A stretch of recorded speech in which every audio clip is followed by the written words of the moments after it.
Ah, super. Bon, vous m'entendez correctement? Très bien. Je suis Inès Laitano, je viens de l'Université Paris 13 et je voudrais vous parler aujourd'hui des limites des normes d'accessibilité. Ponctuellement, puisqu'on a parlé de beaucoup de normes, je vais surtout me baser pour cette présentation sur les CAG et des voies de complémentarité. Donc, et je vais me baser aussi sur le point de vue du design, de la conception. Donc, quelles sont les limites qu'à mon sens, ont ces normes pour un processus de conception et quelles seraient quelques pistes de solutions en vue de combler les manques donc des standards. Concrètement, je vais me baser sur la classification des savoirs du design de Manuel Saclad, qui est un chercheur en sciences de l'information et de la communication, qui est ma discipline d'origine, pour vous montrer que les normes sont fondamentalement basées sur le design de la forme de l'artefact et de la fonction de l'artefact, au détriment d'autres dimensions qui seraient celles du symbolique, de l'usage et des relations. Ensuite, je vais parler un tout petit peu des limites des règles d'accessibilité telles qu'elles ont été abordées dans la littérature et dans certains sondages et dans les normes en soi. Pour finir avec des pistes pour un design accessible du symbolique et un design participatif accessible. Donc des voies de solution que je propose et je n'aborde pas le design de l'usage ou de l'expérience parce que c'est celui qui est plus abordé dans la littérature scientifique sur le sujet. Donc commençons tout d'abord par la classification des savoirs du design selon Saclad. Donc Saclad fait cette catégorisation tridimensionnelle dans laquelle il croise un axe qui serait celui du type d'artefact à concevoir, objet, visuel, interaction, service, espace. Un deuxième axe en vertical qui sont les dimensions de l'artefact à concevoir, donc sa forme, sa fonction, l'expérience de l'utilisateur et l'aspect symbolique. Et un troisième axe qui est l'axe des modalités d'engagement, qu'il appelle, ou modalités d'engagement des acteurs de la conception, ou design de relation. Et donc là, il met le mode en projet classique, design thinking, design participatif et design rhétorique. Donc, pour cette présentation, nous allons nous concentrer surtout sur l'axe des dimensions de l'artefact et des modalités d'engagement, puisque le type d'artefact duquel on parle ici, c'est le design d'interaction ou design de l'interface homme-machine. Donc là, sur cet axe, on va rester constant. Alors, qu'est-ce que Saclad appelle le design de la forme? Ce sont tous les aspects qui concernent la concrétisation de l'artefact, la matérialité, on pourrait dire, qu'elle soit visuelle, sonore ou enfin après dans la modalité sensorielle choisie par l'utilisateur. Qu'est-ce qu'il appelle le design de fonction? Le design qui s'intéresse à l'utilité de l'artefact, c'est-à-dire à quel problème de la vie réelle cet artefact va résoudre et à son utilisabilité, c'est-à-dire est-ce qu'il va le faire efficacement, efficiemment, etc. Ensuite, ce qu'il appelle design d'expérience, c'est tout ce qui touche à la problématique plus large de l'usage. Donc un peu ce qui est abordé dans l'ergonomie, la théorie de l'activité, les pratiques, les environnements personnels ou professionnels dans lesquels cet artefact va s'insérer. Et la diversité des profils d'usagers que l'artefact va rencontrer aussi. Et enfin, le design du symbolique serait le design qui s'intéresse à les aspects les plus immatériels ou culturels de l'artefact. Si on regarde l'axe des modalités d'engagement, donc le mode projet classique, c'est le mode qu'on connaît tous de la gestion de projet classique, ce mode de travail en séquentiel, avec les limites qu'on connaît aussi. Donc les autres types de modalités d'engagement, elles visent à une forme de travail de conception en équipe qui veut améliorer donc, les limites du mode séquentiel. Donc, par exemple, le design thinking qui cherche à créer des conditions particulières pour la créativité des acteurs en tenant compte des conditions spatiales et temporelles. Le design participatif qui est celui qui revendique une forme de démocratie de la conception et d'émancipation des utilisateurs légitimés par leur connaissance des situations réelles auxquelles les solutions de design sont destinées. Et enfin, le design rhétorique qui est pour sa classe celui qui s'occupe de la mise en valeur des briefs destinés aux clients. Donc, pourquoi est-ce que je pose que les critères, donc les CAG, sont plutôt ancrés sur le design de la forme? Parce que si on regarde les principes que Mokhtar nous a très clairement rappelés, le principe perceptible, il traite du format du contenu, de sa mise en forme, sa couleur, son orientation, de sa structure.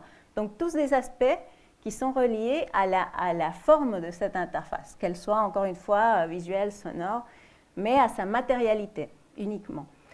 Pareil pour les critères du principe 3 qui traitent de la lisibilité du texte. Ça touche à la langue doit être explicite, mais c'est aussi une façon de dire il faut que la forme de l'artefact soit de telle ou telle façon. Pareil pour le principe de robustesse, il parle de compatibilité. Donc encore une fois, cet artefact, il doit avoir une forme compatible avec les agents utilisateurs et pour cela avoir un code source valide, autant en syntaxe qu'en sémantique. Mais ce sont des critères qui traitent surtout de la forme de l'artefact à concevoir. Pardon. Il y a aussi des critères qui parlent de la fonction. Et très clairement, le principe 2, ceux qui sont dans le principe 2, utilisables. Parce qu'ils s'intéressent à l'utilisabilité de l'interface. Donc, l'interface, elle doit être opérable par clavier, elle doit proposer des raccourcis, les choses qu'il faut faire quand il y a des gestes multipoint, quand il y a du zoom, l'exemple que nous donnait Mokhtar. Donc, toutes des questions qui sont en relation avec comment utiliser l'interface et ce d'une façon efficace. Dans le principe 3, il y a certains critères qui traitent de la compréhension de l'utilisation de l'interface. Mais encore une fois, des critères qui restent sur comment est-ce qu'on rend compréhensible la forme d'opérer, donc qui insiste sur le design de la fonction. On ne retrouve pas dans les WCAG au moins des critères qui touchent au design du symbolique ou qui nous disent comment engager les acteurs qui pourraient être des parties prenantes dans la conception. Et donc, c'est justement les limites qui sont abordées dans différents travaux de recherche. Donc, je vais citer en premier lieu des recherches empiriques ou de terrain, dont une faite par Nicole, justement, où des usagers, c'est-à-dire ce sont des recherches qui ont été faites en regardant l'usage que font les personnes en situation de handicap des technologies et qui ont montré que de la liste de problèmes qu'ils récupéraient, il y avait la moitié qui était couverte par les WCAG, mais il y avait d'autres problèmes qui ne l'étaient pas. Il y a des travaux qui disent que les WCAG sont surtout concentrés sur la lisibilité technique d'une page web ou de l'interface, c'est-à-dire sur comment les technologies d'assistance peuvent lire correctement l'interface, mais qui sont incapables de fournir ce qu'on appelle une expérience utilisateur effective ou satisfaisante. Et il y a aussi des sondages, c'est ce que je cite dans le troisième point. Donc l'association Web AIM, qui a été mentionnée par Nicole, elle fait des sondages réguliers d'utilisateurs de lecteurs d'écran. Et il y a une question très intéressante qui a été posée en 2009 aux usagers de lecteurs d'écran, est-ce que vous souhaitez que les images qui génèrent une émotion ou un sentiment, est-ce que vous voudriez qu'elles soient décrites par votre lecteur d'écran? Presque 60% des répondants ont dit oui, alors que le critère d'accessibilité nous dit, le premier du premier, nous dit que tout contenu non textuel qui est décoratif ne devrait pas avoir d'équivalent textuel. Et il faut savoir que le 30% qui a dit non, parmi le 30% qui a dit non, il y avait beaucoup de programmeurs qui utilisaient le lecteur d'écran pour tester les sites web. Donc, c'est des constats qui nous font croire qu'il y a quelque chose qui manque dans ces standards d'accessibilité, ou qui n'est pas pris en compte au moins. Les standards sont aussi critiqués, et de là ma question, sont aussi critiqués du fait de ne pas faire intervenir suffisamment les personnes en situation de handicap et les associations. Donc, si on regarde, par exemple, la méthodologie d'évaluation de l'accessibilité qui est proposée par le W3C, qui a cet acronyme-là, l'intégration de personnes en situation de handicap est un prérequis facultatif. Ce n'est pas obligatoire de les intégrer. C'est normal parce que, enfin, peut-être on n'aura pas toujours les moyens ou le temps dans un projet la manière de faire ce partenariat. Mais en tout cas, ça nous dit aussi quelque chose de la vision de ces normes. Bon, il y a plusieurs articles qui dénoncent la non-participation des personnes en situation de handicap dans les processus d'élaboration des règles, ou qui disent que ces processus d'élaboration ne sont pas accessibles en soi, que les consultations qui sont lancées au grand public ne sont pas accessibles, et donc qui ne permet, il n'y a pas d'interprétation en langue de signes, il n'y a pas trop de moyens pour que les personnes en situation de handicap puissent s'exprimer sur ces normes, où il n'y a peut-être pas un langage clair et accessible à ce public. Même si dans le groupe de travail Silver, qui est le groupe qui travaille sur la toute dernière version, ils revendiquent le fait qu'ils vont intégrer les personnes en situation de handicap. Voilà. Moi, je suis un peu la liste de distribution, et pour l'instant, ce que je vois, c'est que c'est toujours les experts qui travaillent là-dessus, et que ça reste un peu dans le discours, mais peu dans la pratique. Et aussi, en troisième point, je remarque que les règles sont conçues pour accompagner un processus d'évaluation, c'est-à-dire elles ont surtout été pensées pour prendre un site existant et évaluer son accessibilité. Mais elles n'ont pas été pensées en amont comme une méthodologie de design en soi. Et ça, c'est aussi un problème parce que, enfin, un problème, c'est aussi quelque chose qui peut être amélioré ou complété par des méthodologies de conception qui sont travaillées par ailleurs. Voilà. Donc, très rapidement, hein, je fais cela de manière synthétique, on peut le détailler, le développer dans les questions. Qu'est-ce qui pourrait être des pistes pour un design accessible du symbolique?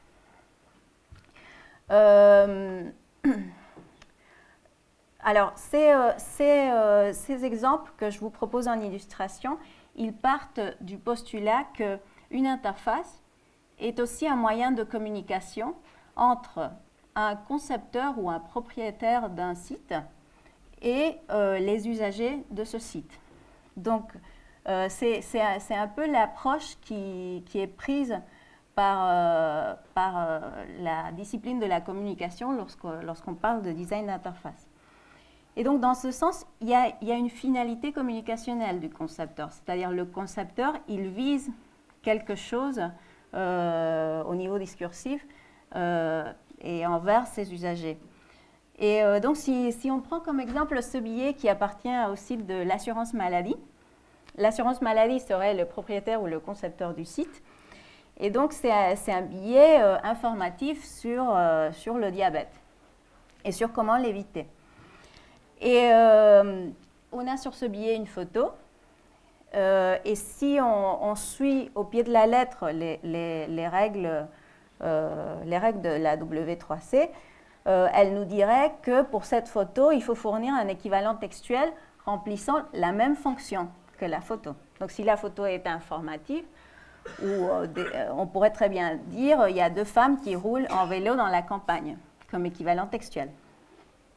Mais si on se pose du côté de l'assurance maladie et de sa finalité préventive, hein, parce que le billet, il veut agir contre le diabète, la photographie, elle gagnerait à être traduite comme « faire du vélo régulièrement contribue à prévenir le diabète ». Et donc cet équivalent qui est exhortatif et pas simplement descriptif, il appuie la finalité communicationnelle du concepteur. Donc un autre exemple pour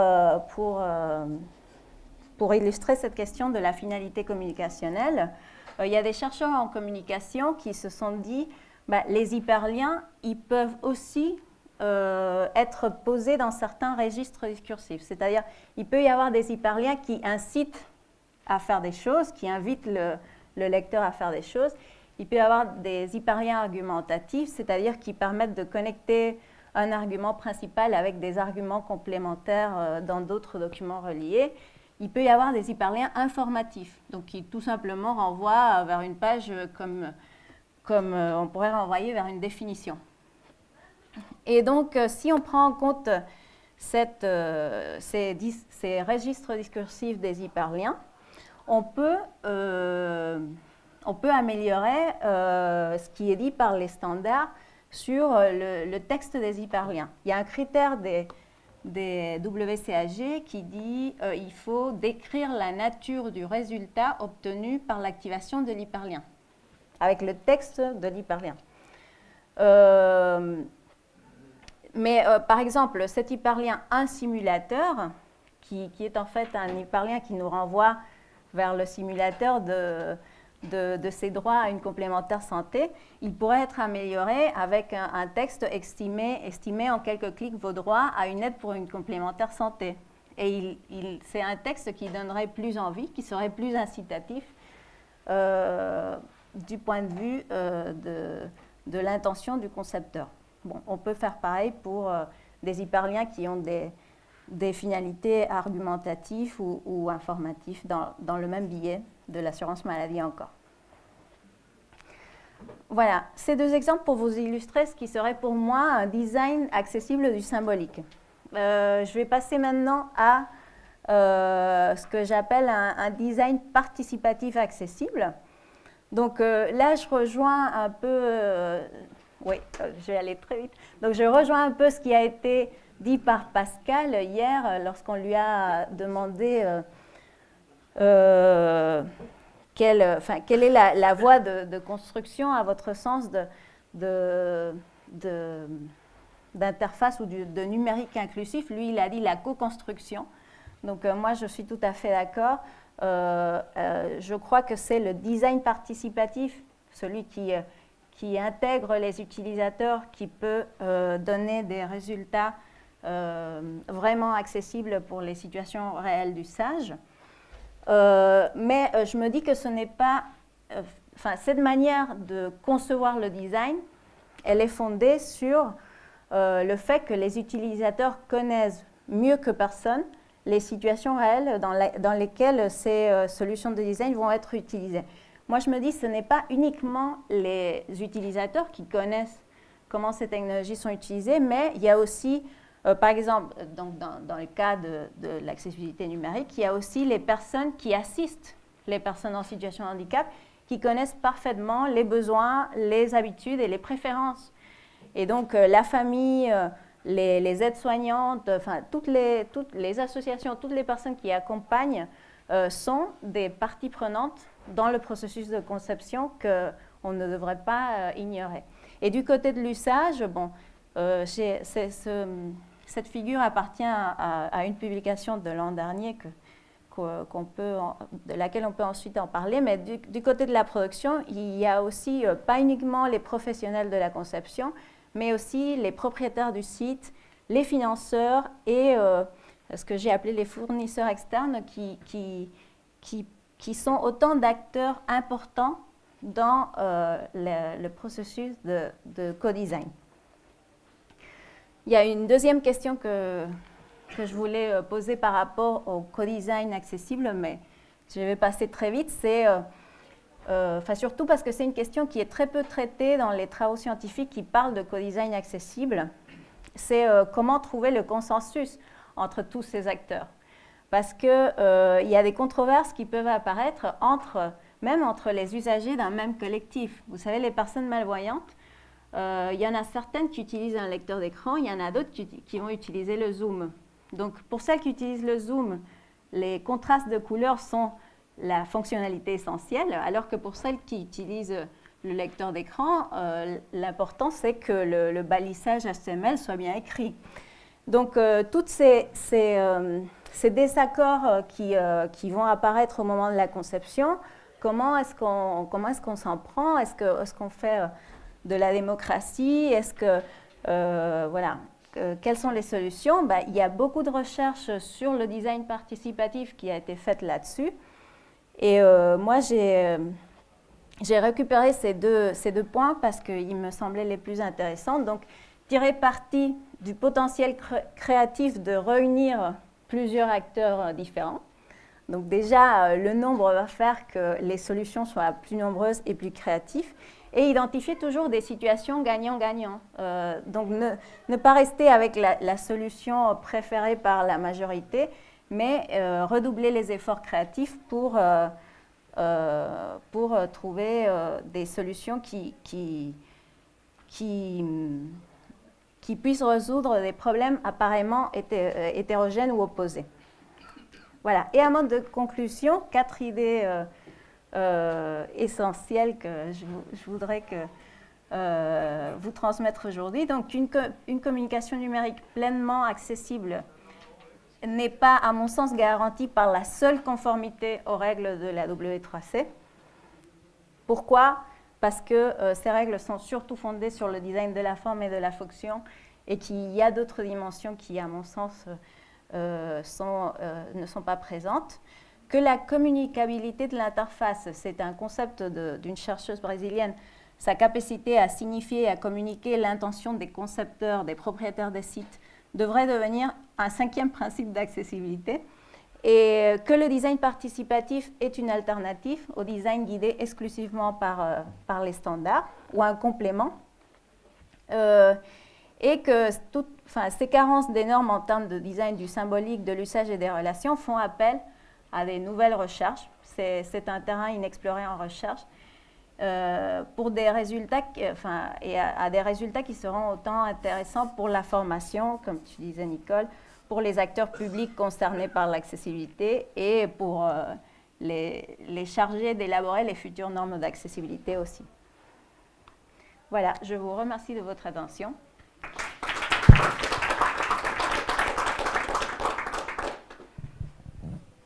Merci beaucoup Inès pour ce point de vue complémentaire, différent sur l'accessibilité qui ouvre d'autres pistes.